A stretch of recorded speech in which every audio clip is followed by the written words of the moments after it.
It is 2 in the morning. You're lying in the dark, staring at the ceiling, your brain replaying an awkward conversation from 3 days ago. You're aware that you're overthinking, yet the mental loop continues. It feels impossible to find the switch that shuts the playback off. Your mind seems to have a deep-seated distrust of silence. It operates on the belief that if it just revisits the details one more time, it will finally find a sense of peace. This process is actually a defense mechanism. Your brain acts like an overprotective guardian, trying to shield you from future embarrassment or the pain of making the same mistake twice. You likely notice things others miss: a subtle shift in someone's tone, a flicker of a facial expression, or a change in the energy of a room. Your mind is constantly collecting this data to make sense of your environment. Psychologists view this as a form of high situational awareness. You have a powerful internal processor designed to navigate the world, but without an external problem to solve, it focuses that intensity on your own past actions. When this awareness turns inward, it becomes a trap. Instead of analyzing the world, you start relentlessly analyzing yourself, looking for flaws that aren't there. This is a visualization of analysis paralysis. What should be a simple decision branches out into a massive web of hypothetical outcomes. This tangled web leads to hesitation, forcing you to second-guess choices that should take only seconds to make.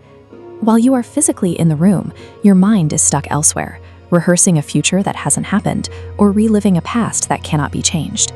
Demanding a resolution for every single thought creates a loop of hesitation. It keeps you busy, but it also causes you to miss the life happening right in front of you. The first rule is rumination.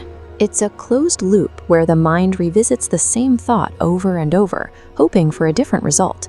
Your brain treats these thoughts as active issues that need fixing, digging into the details to resolve a moment that ended long ago. Eventually, this constant digging causes the memory to distort, growing into a heavy, unrecognizable burden. When you spend this much time analyzing your own behavior, your brain becomes conditioned to look for imperfections. You start noticing tiny flaws that nobody else would ever see. Treating every passing thought as a problem to solve erodes your self-trust.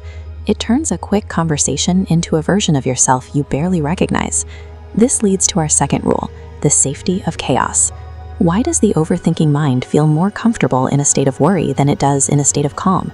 After years of scanning for problems and predicting worst-case scenarios, your brain has become accustomed to high levels of tension. This is the default mode network. It's the part of the brain that takes over when you aren't focused on a specific task, like resting or daydreaming. In an overthinking mind, this network stays hyperactive. Even during rest, it continues to pulse, trying to connect dots that don't actually need to be linked.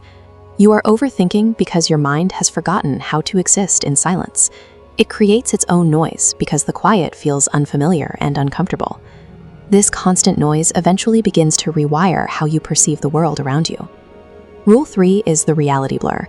Your mind treats its own what-ifs as solid truths. As the animation shows, a small fear casts a monstrous shadow.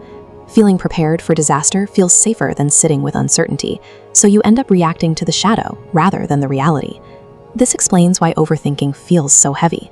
You are mentally navigating dozens of different, terrifying versions of reality all at the same time. It's tempting to believe the only way to find peace is to discover the perfect answer, or to fight these thoughts until they go away. However, fighting your thoughts only gives them more weight. It's like arguing with an echo. The more energy you put into it, the louder it comes back to you. A more effective approach is to simply observe.